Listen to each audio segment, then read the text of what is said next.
Vou fazer esse vídeo hoje para vocês não ficarem tão tristes.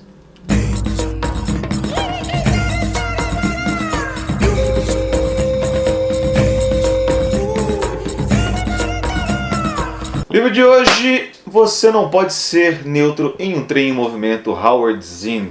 Uma história pessoal dos nossos tempos, um livro excelente, publicado pela L-Dopa, que é uma editora daqui de Curitiba, que eu tive o prazer de conhecer o pessoal da L-Dopa na feira da UFPR esse ano. E na verdade assim, eu vou fazer um vídeo um pouco diferente. Eu não vou fazer exatamente uma resenha desse livro, eu vou usar esse livro para falar das coisas que vocês estão precisando um pouco ouvir, tá? O Howard Zinn é um notório ativista dos direitos humanos nos Estados Unidos, professor, enfim, citado em várias obras e músicas da cultura pop. No FX cita esse, no Funk on American, no System of a Down cita esse livro naquela música Dear Dance. Então é um livro realmente bastante importante. O Howard Zinn escreveu esse livro aqui para responder a uma pergunta que fizeram para ele em Kalamazoo, que é uma cidade onde ele foi palestrar. E ele estava lá falando sobre um livro que ele escreveu sobre o Cristóvão Colombo, que invertia isso pela primeira vez, assim, acho que na história americana, sugeriu-se uma inversão de valores de mocinho e vilão com relação à história do Cristóvão Colombo, a maneira como ele tratou os índios americanos, etc. A partir daí, ele vai fazer uma explicação, como ele diz no próprio livro, pessoal. Uma outra pergunta que fizeram: levando em conta as notícias deprimentes que estão acontecendo no mundo, você parece surpreendentemente otimista. O que lhe dá esperança? E ele falou assim: eu tentei responder. Disse que podia entender que se fique deprimido com o estado do mundo, mas o sujeito havia capturado corretamente o meu estado de espírito. Para ele e para tantos, a minha maneira de encarar as coisas parecia absurdamente jovial num mundo violento e injusto. Mas o que para mim frequentemente é desenhado como sendo idealismo romântico e ilusão é justificado se leva à ação que realize esses desejos, que traga vida a essas ideias. A vontade de tomar parte em determinada ação não pode ser baseada em certezas, mas nas possibilidades vislumbradas em uma outra leitura da história, diferente da costumeira e dolorosa reconstituição da crueldade humana. Nessa leitura podemos encontrar não apenas guerra, mas oposição à guerra, não apenas injustiça, mas rebelião contra a injustiça, não apenas silêncio faz a tirania, mas ousadia, não apenas insensibilidade, mas compaixão. Seres humanos demonstram um vasto espectro de qualidades, mas são as piores que mais frequentemente são enfatizadas. E o resultado demasiadas vezes nos encoraja, nos desencoraja, diminui nosso espírito. E ainda assim, historicamente, o espírito nunca se rende. A história é cheia de momentos em que pessoas, apesar de enormes barreiras, juntaram-se para lutar por liberdade e justiça e conseguiram. Não com a frequência que gostaríamos, é claro, mas o suficiente para sugerir que muito mais é possível.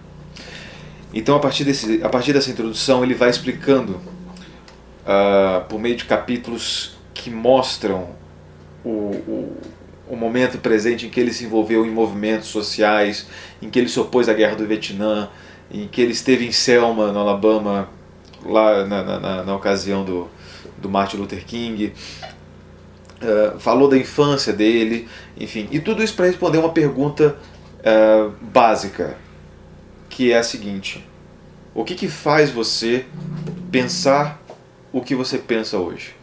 Quer dizer, o que leva você a ter os valores que você tem, as crenças políticas, sua ideologia? O que leva você a ter essas coisas, né? Então, assim, é uma história muito bonita de um cara que foi à luta, e é como ele falou, assim, não é otimismo se você está lutando, é otimismo se você só espera que a coisa caia do céu.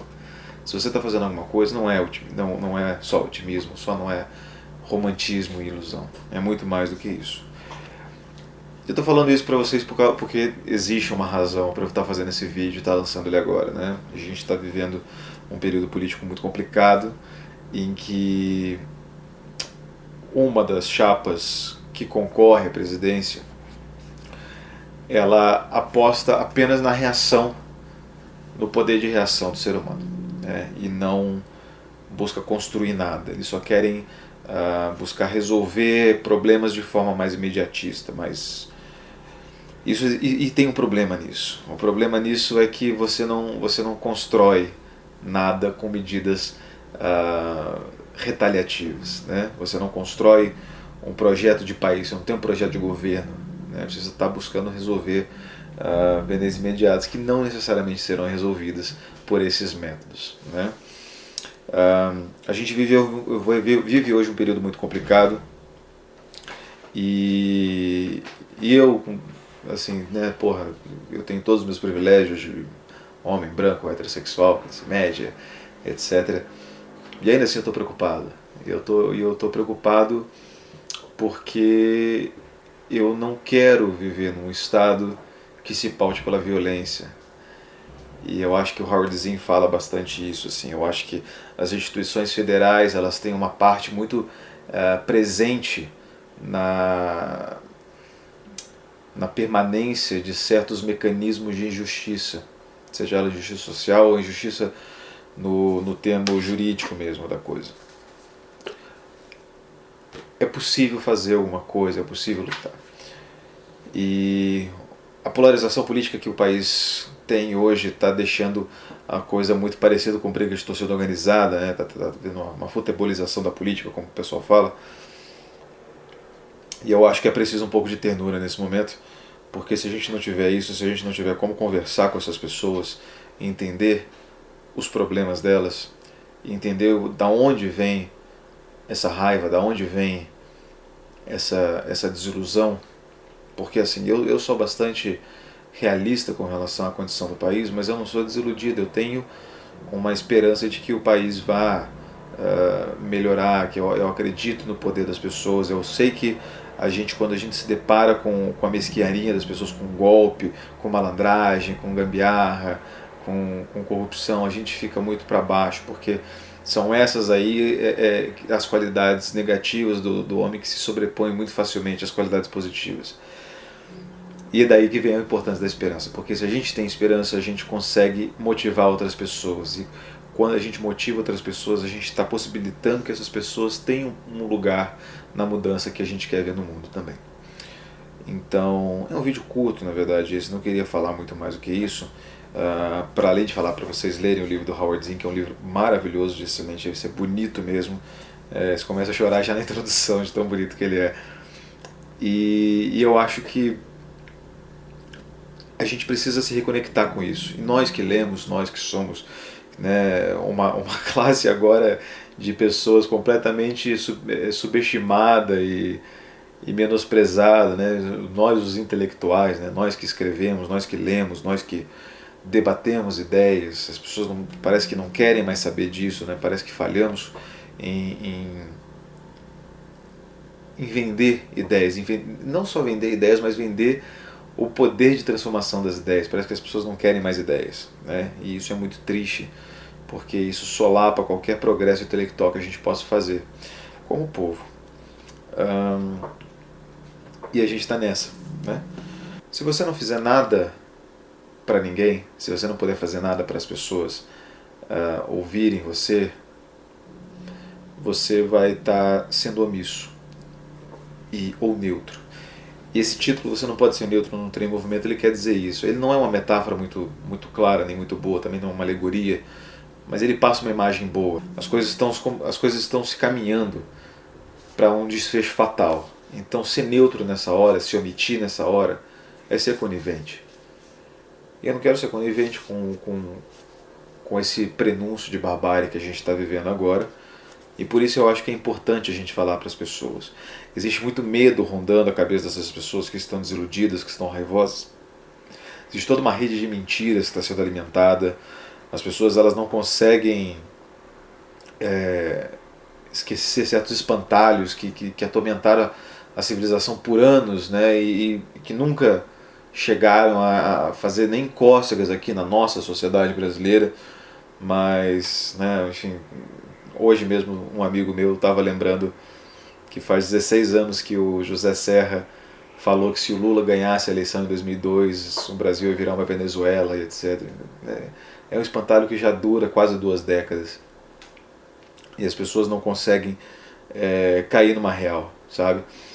Então, assim, o que a gente pode fazer diante disso? Primeiro, ter sensibilidade, ter ternura, ter delicadeza, conversar com as pessoas, ouvir o que elas querem, falar com elas de coração aberto, mas falar também com calma, com sensibilidade, principalmente para essas pessoas que vão votar branco, que vão votar nulo, que não querem saber de nenhum ou outro partido, achando que se trata de partidos aqui. Eu acho que a discussão é muito pior do que uma polarização política partidária. Eu acho que é realmente uma coisa que ameaça a democracia, talvez não ameaça a democracia no sentido de golpe militar que tem, talvez isso tudo seja um delírio, um devaneio da esquerda, talvez nada disso aconteça, mas quando a gente diz que a democracia pode sofrer golpes, vão ser golpes como esses pelas vias da justiça social, esses golpes que prendem as pessoas para que elas não possam concorrer às eleições, que tomam tornam um estado de sítio baseado em mentira, você manipula a mídia, você chama tudo de fake news e você vai enfraquecendo essas instituições, você vai enfraquecendo tudo aquilo que é sólido e constante do qual a sociedade depende. Então, ameaças à democracia como essas, sim, existem e são muito mais reais do que um golpe militar ou alguma coisa do tipo, que também não é de todo descartado, né? Pode ser que aconteça, não sei. Mas mais importante do que isso, é importante pensar nessas fissuras que a nossa sociedade está tendo agora, justamente com esse jogo. Então, assim, não alimente o ódio, não alimente essa burrice coletiva. E leia. Né? É importante que a gente leia, porque a gente forma o nosso pensamento. Não só ler literatura, aquela coisa romance, só para ver como é que é a história, se o personagem é bom ou se é mau. Eu acho que aqui no Livrado eu sempre falei com vocês sobre livros, porque eu queria que vocês fossem leitores críticos, e não só leitores que leem o livro e sabem fazer uma sinopse do livro. Isso não me interessa como um projeto de país de leitor. Para mim interessa um leitor que consegue fazer um paralelo com a vida real, que consiga interpretar aquilo com o momento presente, sabe? Então é importante a gente não deixar de ler, é importante a gente não deixar de acreditar, porque se a gente deixar de acreditar, a gente desanima os outros, e se a gente desanimar os outros, as coisas não mudam. Né? Acho que era mais ou menos isso que eu tinha para falar. Como eu te falei, não é tanto uma resenha, só queria pegar um pouco esse livro para poder falar e recomendar para vocês. Leiam esse livro, que é um livro muito, muito bonito. Tá bom? Então é isso. Se inscreva no canal, dá um joinha, comentem aí e vamos em frente, sem esmorecer jamais. Um abraço e tchau.